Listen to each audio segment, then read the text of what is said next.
Every time we turn around, members of this 2025 recruiting class just keep winning awards.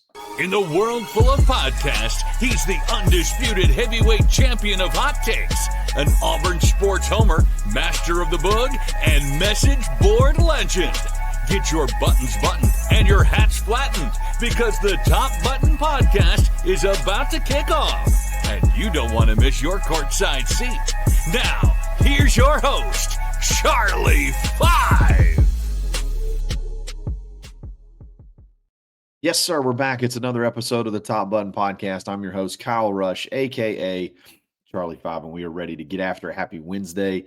We're going to talk about this 2025 class, man. Every time we turn around, someone else gets an award. Someone else gets a ranking bump. Someone else gets more recognized. It just helps you feel better and better about this incoming crop of talent that are definitely going to make some waves at Auburn, and probably some of them are going to make some waves pretty quickly. We're going to jump into that in just a second, but before we do that, you got to check out thebarnauburn.com. Sign up today and get $25 off of your annual membership for 2025. So you can get an annual membership for only $75. Get you in the community, all the information, get you all the way through the spring football season, recruiting, the portal, all that good stuff. So check it out. Definitely a lot of new content dropping as well every single day. So a lot of fun. Check us out, thebarnauburn.com. Alabama, the state of Alabama had this whole weekend has been a big awards weekend. And they just awarded their classification awards. You got back of the year, you got lineman of the year, you got player of the year, all that good stuff. And a couple of Auburn 2025 signees won big awards. And the top one, to me, one of the more impressive ones was Jared. Not really more impressive, but just from how far he's come and how far he's developed. Jared Smith wins 7A lineman of the year. That's defense or offense. It's just the best lineman in the 7A classification on either side of the ball. It doesn't matter. He wins that award after his big year at Thompson. Look, Jared Smith has probably developed more in the past 2 seasons than any recruit in the country. Probably gotten better in the past 2 years than you name any player. He's probably taken a huge step in his development more so than anybody in the country.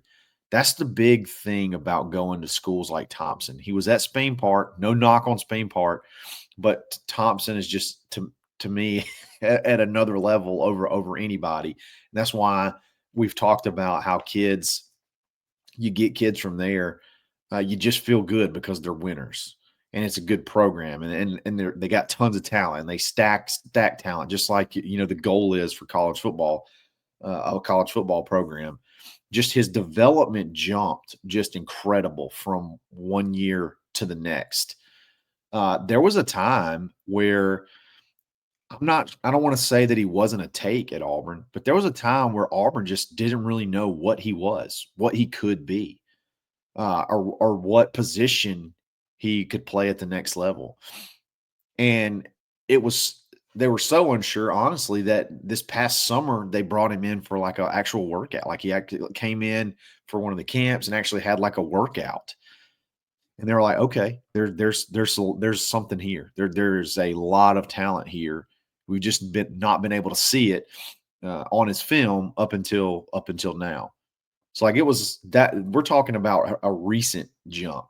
And then obviously this past year, he just completely explodes onto the scene. I mean, he had 89 total tackles from that edge position, 22 tackles for loss, and 10 and a half sacks. Those are big numbers those are big numbers in high school. And honestly, he wasn't even really like an every down lineman. Like, so I don't want to say he was just like a part-time guy, but he wasn't out there every single play. So he made the most out of all the snaps that he was given. And you could see whenever you saw his highlights, you could see the burst, you could see the closing speed, the length. I mean, I think he just weighed in at the one of the All-American games for at 6'6", somewhere in between 240 and 250 pounds, and still has that natural explosion that you want in a defensive lineman, that you want in a guy that's going to be able to rush the quarterback, that's going to be able to be disruptive in the backfield. He kind of has all those traits. After his All-American workouts, he got bumped to a 5-star on Rivals. So now he's a 5-star on 247 and a 5-star on Rivals. He just, again, that development. It's like he's on a rocket ship trajectory, and every time he gets more coaching or every time he gets another opportunity, he keeps getting better and better and better. He's going to come to Auburn and be like almost at a fever pitch of being of ascension, basically, as far as talent goes. He's going to get here in spring, and he's going to be riding high. He's not going to be sort of. I'm sure his head's going to be swimming a little bit, but like, man, you're like, it's like the game is just continuing to slow down and slow down and slow down because you're just getting better and better and better. I'm very, very excited. I went from when we first started really pushing for him, like back in the summer, I was a little bit, iffy. The same reason that a lot of people were, just because you didn't know he didn't have much production. He's always had the physical tools, didn't have the production prior. So you're like, well, we'll have to see what happens, see how he develops over the season. And then he just explodes onto the scene. And you're like, okay, we got something here. This clay is very nice. It's already starting to kind of mold itself. And when it gets here, we'll be able to take it to the next level. He's listed as an edge, but he's so dadgum big. I don't know that that's where he'll play. I almost wonder if he'll be like a like Keldrick Falk 2.0.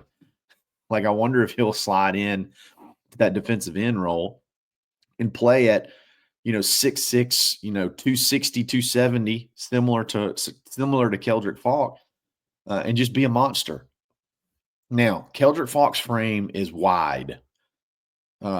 Jared Smith's frame is slender and long. So I'll be curious. That could be one thing that could play against him at that position. He may need to stick to edge and just really chisel and refine himself around that, 250-pound range. The only thing is, in Durkin's system, we ask a lot of that position. We ask that position to drop into coverage, cover the flat.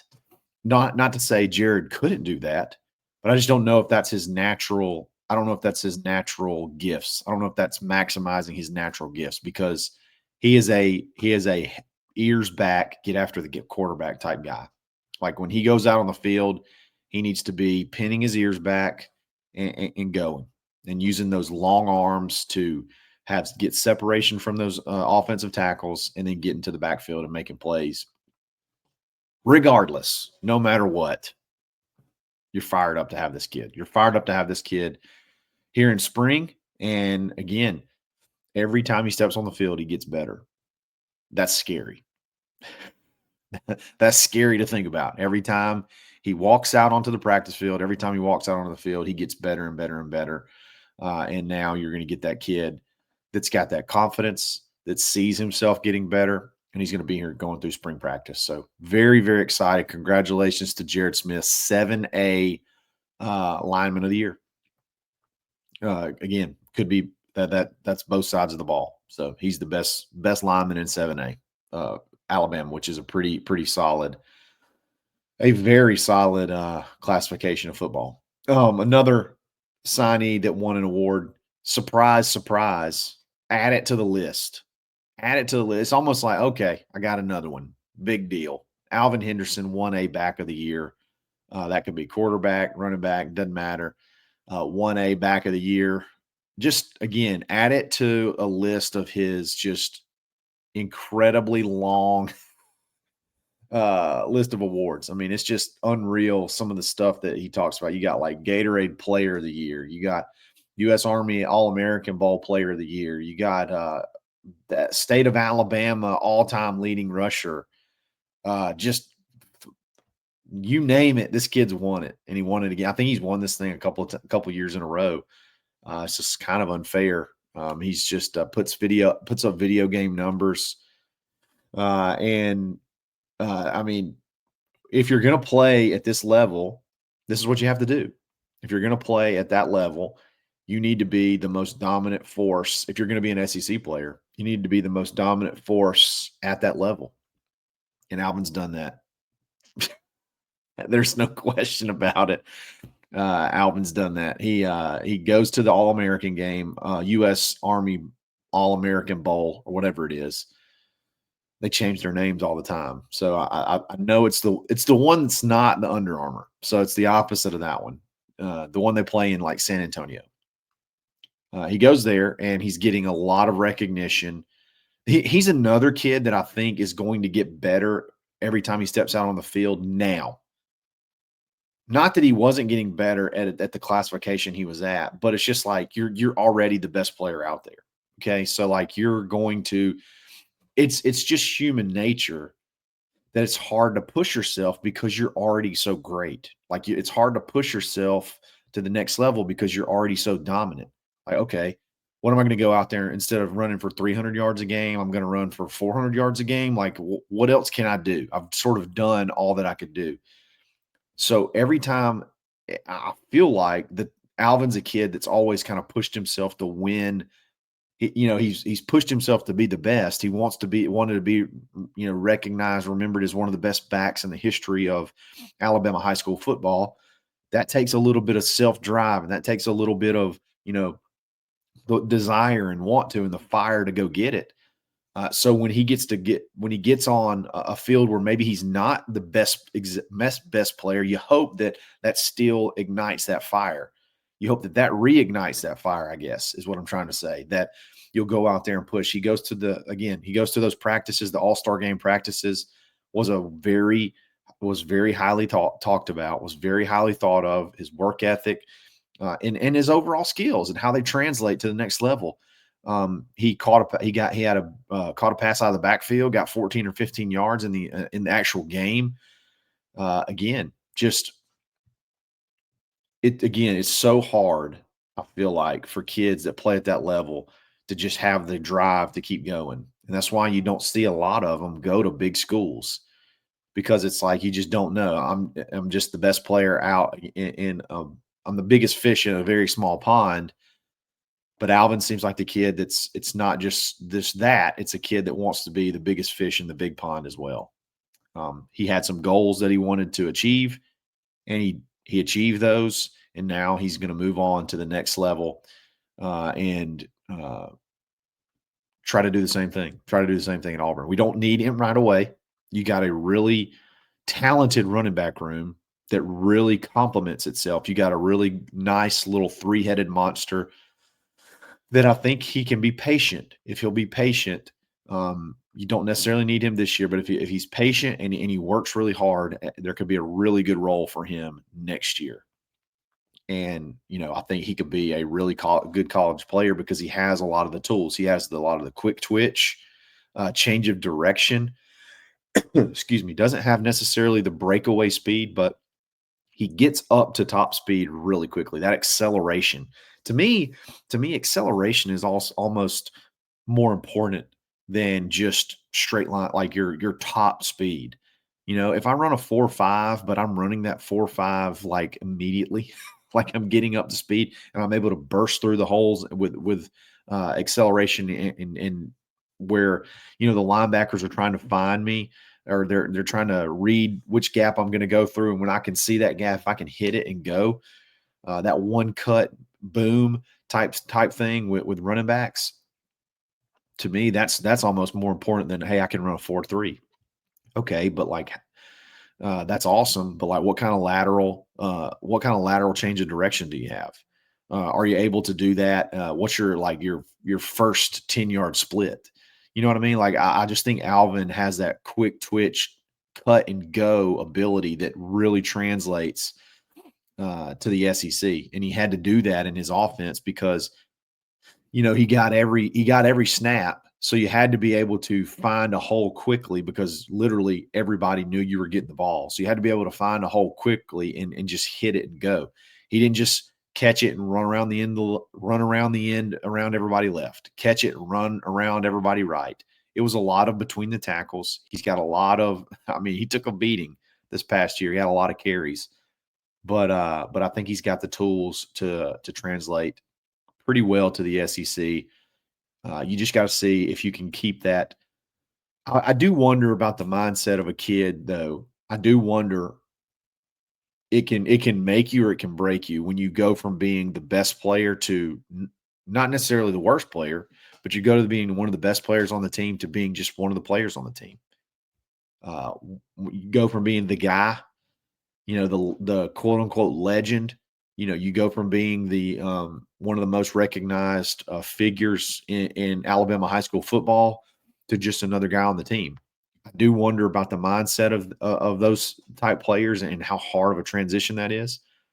But I think Alvin is up for the task. I think he's going to be a really, really good player at Auburn. So definitely excited to look forward. Definitely excited to watch him in spring and watch him develop, because I think he's going to be another kid just like Jared that, hey, you give me some more snaps and I'm going to get better and better and better. I'm going to push myself. We're going to get this thing done. So big ups to Jared Smith, 7A lineman of the year. Big ups to Alvin Henderson, 1A back of the year. Hey, you had Landon Duckworth, a quarterback target that you may be looking at to possibly add to the class. He won 4A back of the year. He's a really good player. Just this state of Alabama, obviously they give these awards to everybody, so it's not like they're winning awards over anybody else. Like everybody, there's going to be a 1A back of the year every year. There's going to be a 4A back of the year. There's going to be a 7A lineman of the year. But these, so it's not like they're getting awards, across the country. But man, when you can get the best, when you can get the best lineman in 7A, or you can get one of the top backs in the state, you feel good. The state of Alabama is a priority, and it's always going to be a priority for this staff. And when you can get some of the best players of their classification, that definitely means a lot. So definitely got to watch out for those guys this spring, because I think they could get on the field really, really quickly. Now, obviously, we shift our focus to 2026, and hey, let's do it again. Let's go get them again. Hey, you can't rest. You can't celebrate on just one class. You got to get ready to go get back in there and get after it again. The grind does not stop in college football recruiting. So there's a lot of really good linemen in the state of Alabama. There's a couple of really good skill players in the state of Alabama. I'll be curious to see how this next class shakes out. So I think it's probably going to have a pretty big defensive flavor, because that seems to be what the top ranked players in the state are. So you may have some Auburn commits battling it out for 7A lineman of the year, or 6A lineman of the year, or 5A. There's a bunch of really good linemen, a bunch of really good edges, a bunch of really good defensive linemen in this class. So it'll be fun to watch it develop. So guys, I really appreciate it. Thanks for listening. Make sure you sign up for thebarnauburn.com. Take advantage of that $25 off your annual membership. And we're going to be back every single day. If you like this video, like it. If you like this channel, subscribe to it. Follow me on Twitter, _Charlie_5. We're going to be back every single day. We're going to have a post game, not a live, but we'll have a reaction show with Zep Jasper after the game tonight. After the basketball game, as Auburn takes on LSU. So make sure you got that alarm bell. You've hit that alarm bell so that you're alerted when those shows go live. We had our first film room yesterday. Thought it did really well. We're going to have a commit breakdown on Omar Mabson.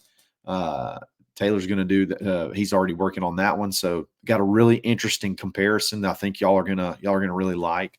So be sure to be on the lookout for that one too. Probably drop sometime around maybe Thursday. So a lot of stuff going on at the barn. Another big show dropping on Friday, the Auburn baseball show. It's going to be incredible. I've already watched a little bit of I've already watched the intro. I've already watched a little bit of it. I think it's going to be unlike anything that is out there for Auburn baseball fans. So make sure you check into that too. Guys, thanks for listening. It's another episode of the Top Button Podcast. Stay buttoned. Thanks for listening, and drive home safely.